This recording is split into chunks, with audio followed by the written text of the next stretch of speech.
This is Newcap News with Jacob Zaire. Good evening and thank you for joining us, Jack. One of our junior teams, but another standout team for the Lloydminster Hockey Squad. Just doing great, like a lot of the Lloyd teams. The Universal Heat having a great start to the season, looking to continue that into the second half. Gerard, not really a great start to our weekend, though. No, it's not looking that way at all. But as I said yesterday, once we get through these past 24 hours, I think the weekend itself should be alrighty. The wind warning has actually been discontinued from since about 3:21. Let's have a look at it here. We're sitting at 0. We got to 1 today, just at about 1 o'clock. And when that wind warning was discontinued, actually, we did see some flurries coming on down as you're experiencing if you're outside driving. The winds are still gusting, mind you, but at least it's not in the 70s or the 90s. It's just 39 to 54 and not a wind chill reading like earlier on. We saw some wind chill readings anywhere from -11 up to about -7. Across the region, it's a similar story, a buildup of cloud cover. The Battleford's enjoying the better of the day in terms of the sunshine, but we are running across the region between a 40 to a 60% chance of seeing some more flurries before the evening is all done. We'll talk all about it a little later on in the cast. Today, the Lloydminster landfill was the site of what RCMP are calling a sensitive investigation scene. Starting early this morning, local police and members from several other areas have been scouring the grounds. Kathy Lee was on the scene and has an update on the details that can be released at this time. From the highway looking in, the site of the Lloydminster landfill looks relatively ordinary. But once through the gates and to this particular area, it's a different story.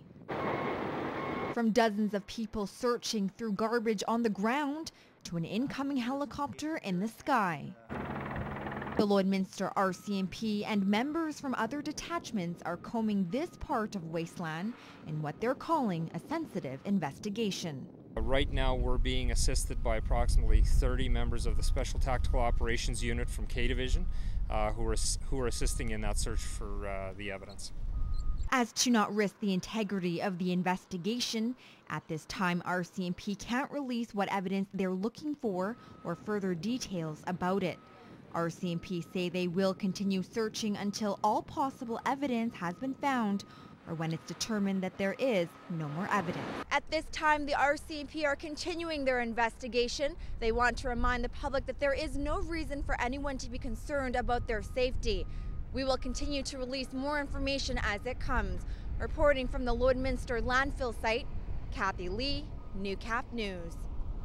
Former soldier Alexander Lowe is behind bars tonight after his sentencing verdict was handed down earlier today. Lowe pled guilty to 1 count break and enter committing sexual assault, 1 count of assault, and 1 count of sexual assault with threat to a third party.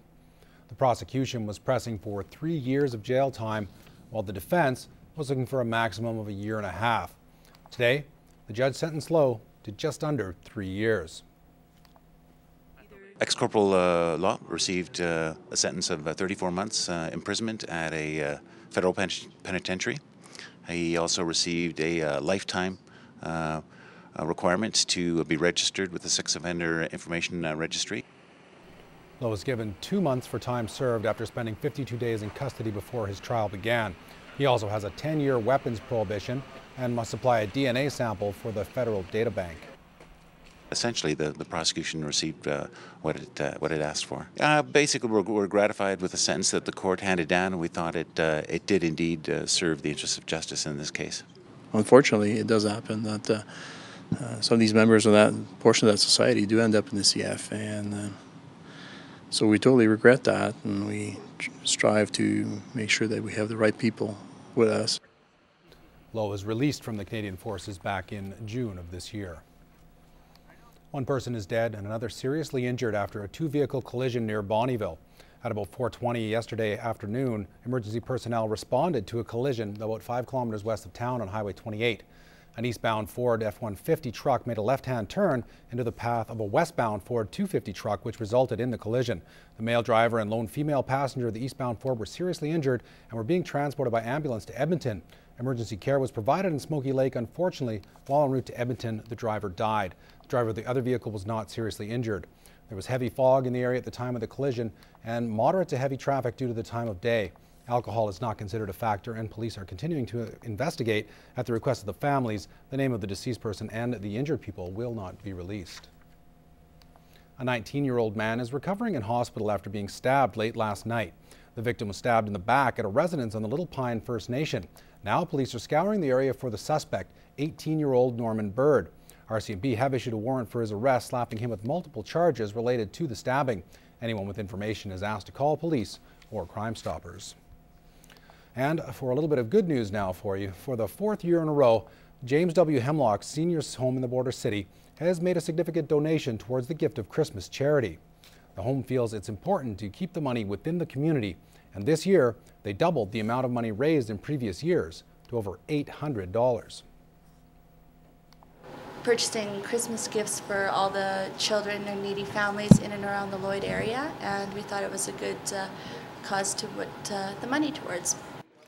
Along with raising money, some residents also pitched in by making their own arts and crafts.